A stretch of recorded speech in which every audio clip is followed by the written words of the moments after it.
হাই মৰমৰ ছাত্ৰ-ছাত্ৰীসকল তোমালোকক এই কক্ষালৈ স্বাগতম জনাইছো। আজি মই শ্ৰী পুণ্যব্ৰত বৰদলৈয়ে আজি এটা নতুন পাঠ তোমালোকৰ বাবে লৈ আহিছো। মই আজি অংকুৰণ সপ্তম শ্ৰেণীৰ বাবে যিখন আছে সেইখন তোমালোকক পঢ়াম।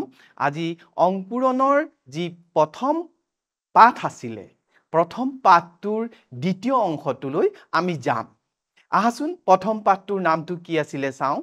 প্ৰথম পাঠটোৰ নাম আছিলে তেজেৰে কমলাপতি। কি আছিলে? তেজেৰে কমলাপতি। এই পাঠটো আমি যোৱা অংশত, যোৱা ভাগটোত আমি কি কৰিছিলো? সম্পূৰ্ণ চৰ্চা কৰিছিলো, আলোচনা কৰিছিলো। তেজেৰে কমলাপতি কি? এটা বৰগীত। এই বৰগীতটোৰ ৰচনা কোনে কৰিছে? শ্ৰী শ্ৰী মাধৱদেৱে। আমি বৰগীতটোৰ কি বৰ্ণন পাইছিলো চাওঁ আহাচোন। তেজেৰে কমলাপতি যিটো বৰগীত, সেইটো শিশু শ্ৰীকৃষ্ণৰ লীলাৰ বিষয়ে বৰ্ণন পাইছো আমি। শিশু শ্ৰীকৃষ্ণৰ লীলা কেনেকে কি কৰিছিলে, বা মাক কোন আছিলে? যশোদা। যশোদাই কি কেনেকে শিশু শ্ৰীকৃষ্ণক জগাইছিলে এই বিষয়ে আমি এই পাঠটোত পাইছিলো। আমি দেখা পাইছিলো যে মাকে কৈছিলে যে তোমাৰ লগৰীয়া দাম সুদাম আহিছে, তোমাক মাতিছে, হে গোবিন্দ আহা আহা, গোপাল আহা, এনেকে মাতিছে। সেই কথাষাৰ যশোদাই নিজৰ সন্তান শ্ৰীকৃষ্ণক জগাই থাকোতে কৈছিলে। আৰু তেওঁলোক ক'ত যাব এতিয়া? গৰু চৰাবলৈ। আৰু সেই গৰুবোৰক কি বুলি কৈছিলে? ধেনু, ক্ষীৰতী গাই। ধেনু মানে হ'ল ক্ষীৰতী গাই। তো আমি এই বৰগীতটো কোনেনো ৰচনা কৰিছিলে সেই বিষয়ে আমি গম পাইছো যে শ্ৰী শ্ৰী মাধৱদেৱে এই বৰগীতটো ৰচনা কৰিছিলে। কিন্তু এই বৰগীতনো কি, শ্ৰী শ্ৰী মাধৱদেৱনো কোন, আদি কথাবোৰ আমি এই অংশটোত আলোচনা কৰিম। শ্ৰী শ্ৰী মাধৱদেৱ আমাৰ দুয়োজনা গুৰু, শ্ৰীমন্ত শংকৰদেৱ আৰু শ্ৰী শ্ৰী মাধৱদেৱ। এই দুইটা কথা আমি জানো। আৰু শ্ৰীমন্ত শংকৰদেৱৰ প্ৰধান শিষ্য কোন আছিলে? শ্ৰী শ্ৰী মাধৱদেৱ। তেজেৰে কমলাপতি বৰগীতটো ৰচনা কোনে কৰিছে? শ্ৰী শ্ৰী মাধৱদেৱে। এতিয়া চাওঁ আহাচোন। উত্তৰ লখিমপুৰ, পুৰণি লখিমপুৰ জিলাৰ নাৰায়ণপুৰৰ ওচৰৰ লেটেকুপুখুৰী নামৰ ঠাইত মহাপুৰুষ মাধৱদেৱৰ জন্ম হয়। মাধৱদেৱৰ ক'ত জন্ম হৈছিলে? উত্তৰ লখিমপুৰৰ নাৰায়ণপুৰৰ ওচৰৰ লেটেকুপুখুৰী নামৰ ঠাইত জন্ম হৈছিলে। তেখেতৰ জন্মস্থান লেটেকুপুখুৰী। মহাপুৰুষজনাৰ পিতৃ মাতৃ আছিল ক্ৰমে গোবিন্দগিৰি আৰু মনোৰমা। শ্ৰী শ্ৰী মাধৱদেৱৰ পিতৃ আছিলে কোন? গোবিন্দগিৰি, আৰু মাতৃ কোন আছিলে? মনোৰমা। মহাপুৰুষ শ্ৰীমন্ত শংকৰদেৱৰ প্ৰধান শিষ্য আছিল মহাপুৰুষ মাধৱদেৱ। মই কৈছোৱে যে শ্ৰীমন্ত শংকৰদেৱৰ প্ৰধান শিষ্য কোন আছিলে? শ্ৰী শ্ৰী মাধৱদেৱ। গুৰুজনাৰ মহাপ্ৰয়াণৰ পাছত, মহাপ্ৰয়াণ মানে মৃত্যু, শ্ৰীমন্ত শংকৰদেৱৰ মহাপ্ৰয়াণৰ পিছত কি হ'ল?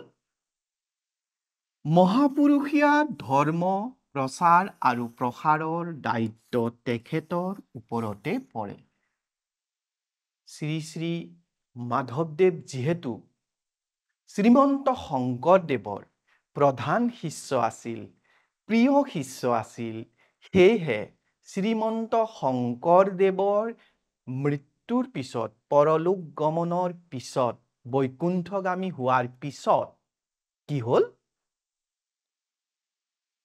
শ্ৰীমন্ত শংকৰদেৱৰ প্ৰিয় শিষ্য প্ৰধান শিষ্য শ্ৰী শ্ৰী মাধৱদেৱে এই গুৰু দায়িত্ব গ্ৰহণ কৰিবলগীয়া হ'ল ধৰ্মৰ প্ৰসাৰৰ ক্ষেত্ৰত তেখেতৰ দায়িত্ব আৰু কৰ্তব্য বাঢ়ি গ'ল তেখেতে স্থাপন কৰা সত্ৰসমূহ বৰপেটা সত্ৰ সুন্দৰদিয়া সত্ৰ আদি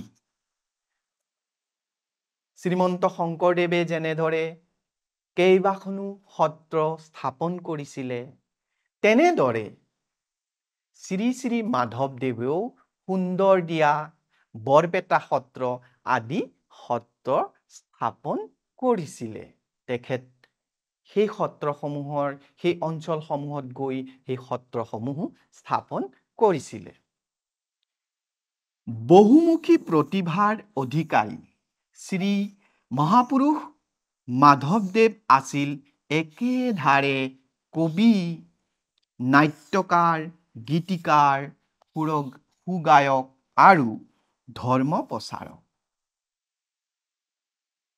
শ্ৰীমন্ত শংকৰদেৱৰ দৰে শ্ৰী শ্ৰী মাধৱদেৱো কি আছিলে নাট্যকাৰ গীতকাৰ আৰু সুৰকাৰ সুগায়ক বিভিন্ন ধৰণৰ বহুমুখী প্ৰতিভাৰে ধনী আছিলে শ্ৰী শ্ৰী মাধৱদেৱে তেখেতে ৰচনা কৰা আমি এটি বৰগীত ইতিমধ্যে পঢ়িলোঁ আমি আলোচনা কৰিছোঁ সেই বৰগীতটোত আমি কেনেদৰে শ্ৰীকৃষ্ণৰ বাল্যকালৰ বৰ্ণন কৰিছে শিশুলীলাৰ বৰ্ণন কৰিছে তোমালোকে ভালকৈ ধুনীয়াকৈ শুনিছা তোমালোকে ধুনীয়াকৈ বুজি পাইছা সেই শ্ৰী শ্ৰী মাধৱদেৱে কি কেনেকুৱা তেখেত কেনেধৰণৰ গুণৰ অধিকাৰী আছিল তেখেত আছিল নাট্যকাৰ একেধাৰে কবি তেখেতে নাট্যকাৰ হোৱাৰ লগতে তেখেত কবি আছিলে তেখেত সুৰকাৰ আছিলে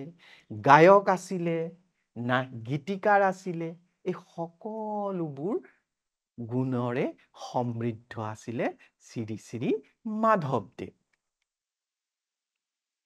বৰগীত ভতিমা ভক্তি ৰত্নাৱলী জন্ম ৰহস্য দধিমথন ভোজন ব্যৱহাৰ এই পুথিখনক ভোজন বিহাৰ বুলিও কোৱা হয় ভূমি লেটুৱা চুৰ ধৰা আৰু পিম্পৰা গুচোৱা আদিকে ধৰি মহাপুৰুষ জনাই অনেক পুথি প্ৰণয়ন কৰি গৈছে শ্ৰী শ্ৰী মাধৱদেৱ বিভিন্ন ধৰণৰ একেধাৰে কবি সুগায়ক গীতিকাৰ বুলি কৈছে তো তেখেতে কিমান ৰচনা কৰিছিলে চাওঁ আহাচোন তেখেতে বহু ৰচনাৱলী আছে তেখেতৰ সেই ৰচনাৱলীৰ ভিতৰত কি পৰে বৰগীত আমিতো পঢ়িছোৱেই তেনেকুৱা বহু বৰগীত আছে তেখেতৰ ভতিমা ভক্তি ৰত্নাৱলী জন্ম ৰহস্য দধিমথন ভোজন ব্যৱহাৰ আৰু ভূমি লেটুৱা চুৰ ধৰা পিম্পৰা গুচোৱা আদি ধৰি বহুতো তেখেতে কি কৰিছে পুথি প্ৰণয়ন কৰিছে শ্ৰী শ্ৰী মাধৱদেৱে সেয়ে কি বুলি কৈছে তেখেত একেধাৰে কবি গায়ক গীতকাৰ এনেকে বহুখিনি কথা কৈছে হয়নে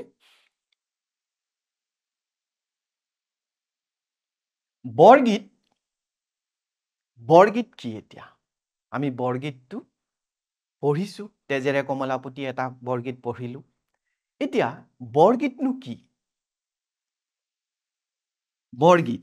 বৰগীত হ'ল মহাপুৰুষ শ্ৰীমন্ত শংকৰদেৱ আৰু শ্ৰী শ্ৰী মাধৱদেৱে ৰচনা কৰা ৰামকৃষ্ণৰ লীলা বিষয়ক আধ্যাত্মিক গীত বৰগীত কি বৰগীতত কিহৰ বিষয়ে বৰ্ণন থাকে শ্ৰী ৰাম শ্ৰীকৃষ্ণৰ বিষয়ে বৰ্ণন থাকে আৰু সেই গীতসমূহ কি আধ্যাত্মিকতাৰে পৰিপূৰ্ণ তাত ভক্তিৰে পৰিপূৰ্ণ আধ্যাত্মিকতাৰে পৰিপূৰ্ণ এই গীতসমূহৰ কি থাকে শ্ৰী ৰাম শ্ৰী কৃষ্ণৰ লীলা থাকে এই বাল্যকালৰ লীলাও হ'ব পাৰে যুৱকালৰ কিশোৰ কালৰ লীলাও হ'ব পাৰে বা অন্যান্য লীলা কালৰ লীলা হ'ব পাৰে এই বৰগীতসমূহ কোনে ৰচনা কৰিছে কেৱল শ্ৰীমন্ত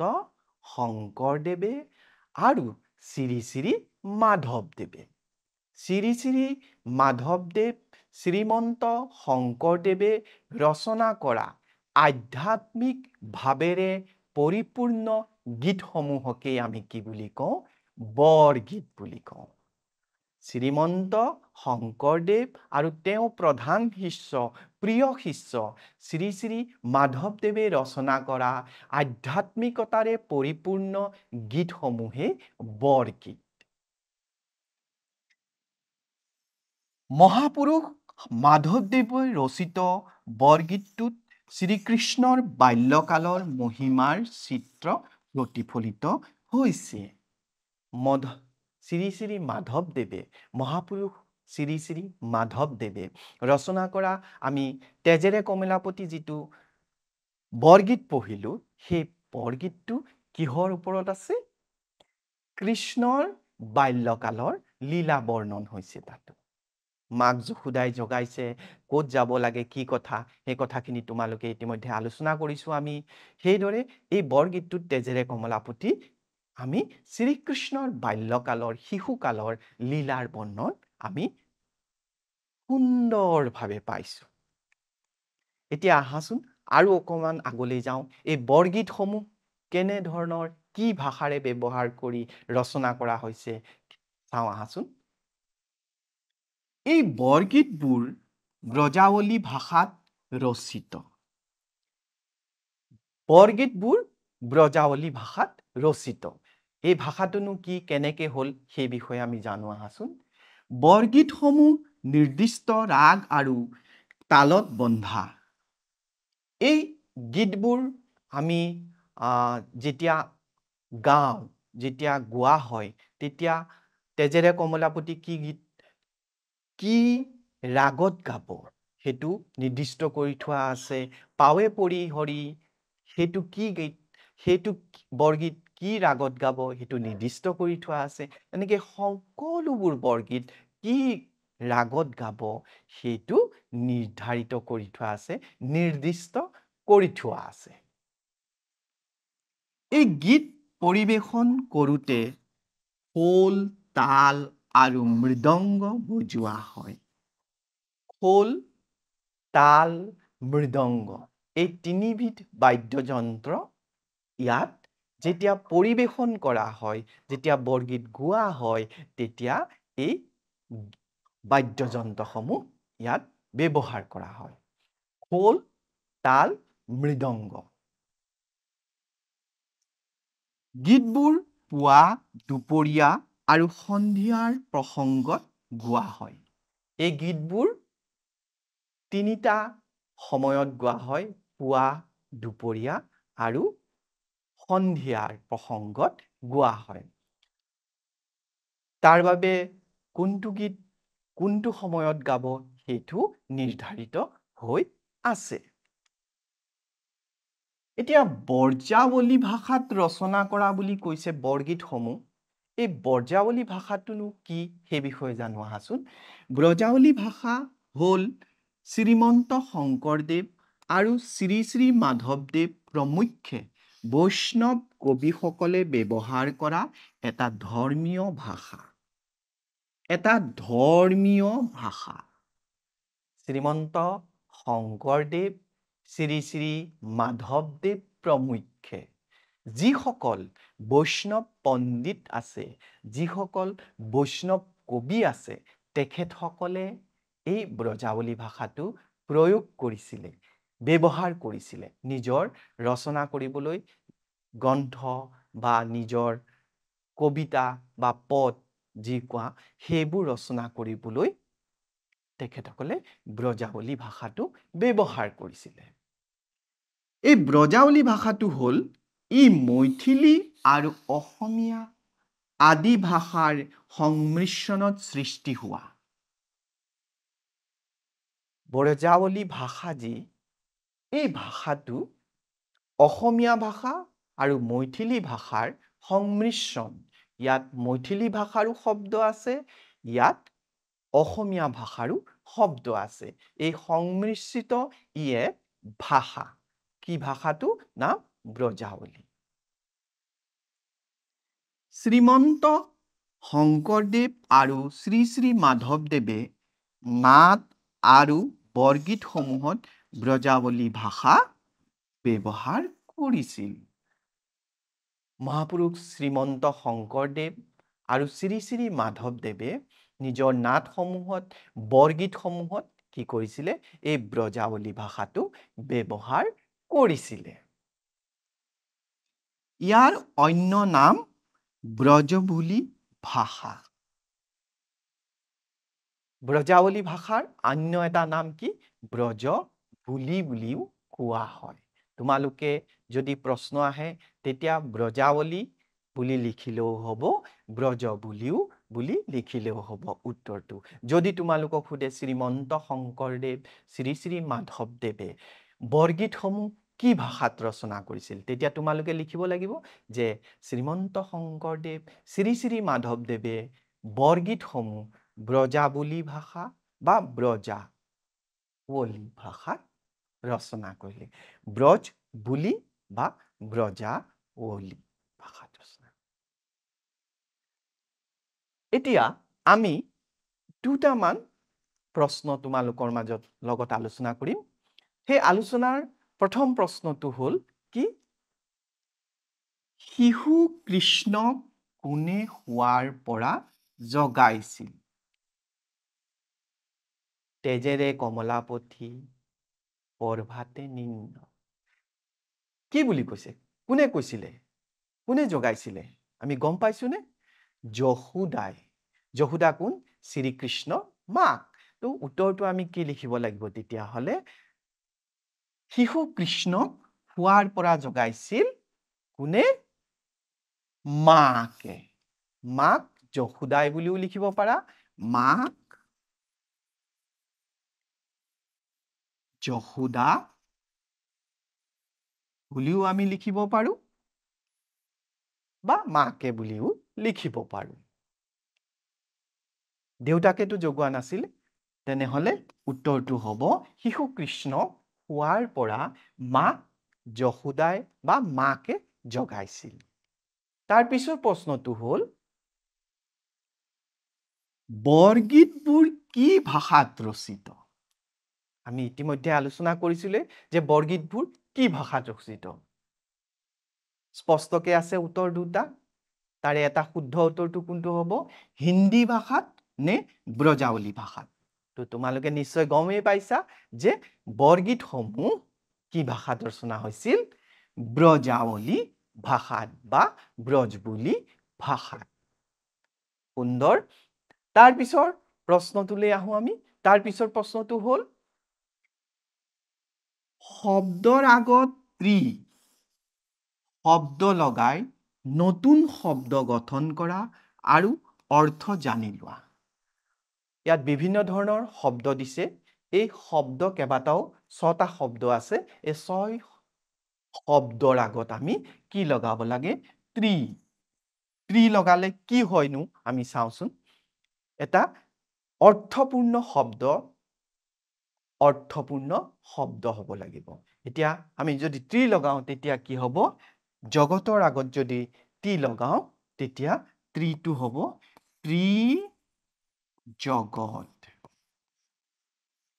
ত্ৰিজগত মানে হ'ল স্বৰ্গ মৰ্ত্য পাতাল এই তিনিখনকে কি বুলি কয় একেলগে ত্ৰিজগত বুলি কয় তাৰ পিছৰটো আছে ফুলৰ আগত যদি আমি ত্ৰিটো লগাও তেতিয়া কি হ'ব তেতিয়া হ'ব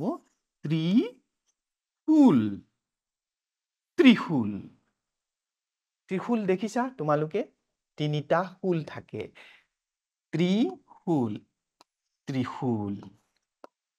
ত্ৰিশূল এই পাত তিনিডাল শূল থকা অৰ্থাৎ ত্ৰিশূল তাৰ পিছত আহিলে ভুজ বাহু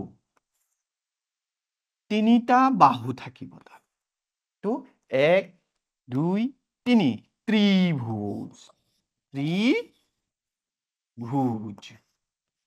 ত্রিভুজ মানে হল এইটো ত্রিভুজ ত্রিভুজ তাৰ পিছত আহিলে কোণ কোণৰ আগত যদি আমি লগাই দিওঁ ত্ৰিকোণ ত্ৰিকোণ ত্ৰিকোণ ত্ৰিকোণ ত্ৰিকোণ মানে হল এটা কোণ দুটা কোণ তিনটা কোণ ত্ৰিকোণ হৈ গল হয়নে তাৰ পিছত আছে কাল কালৰ আগত যদি আমি ত্ৰি লগাই দিওঁ তেতিয়া কি হ'ব ত্ৰিকাল তিনিও কাল ত্ৰিকাল মানে হল তিনিও কাল তাৰ পিছত আছে নয়ন নয়ন নয়নৰ আগত আমি যদি লগাই দিওঁ ত্ৰিনয়ন ত্ৰিনয়ন ত্ৰিনয়ন কাক কয় শিৱক কয় মহাদেৱক কয় ত্ৰিনয়ন বুলি মহাদেৱ বা শিৱৰ আন এটা নাম মহাদেৱ বা শিৱৰ আন এটা নাম কি ত্ৰিনয়ন ত্ৰিনয়ন মৰমৰ ছাত্ৰ ছাত্ৰীসকল তোমালোকে নিশ্চয় এই ত্ৰিযুক্ত শব্দকেইটা অৰ্থ সহকাৰে গম পাইছা তোমালোকে এনেকে আন আন শব্দও বাছনি কৰি নিৰ্বাচন কৰি বাছি উলিয়াই তোমালোকে লিখিবলৈ যত্ন কৰিবা ধন্যবাদ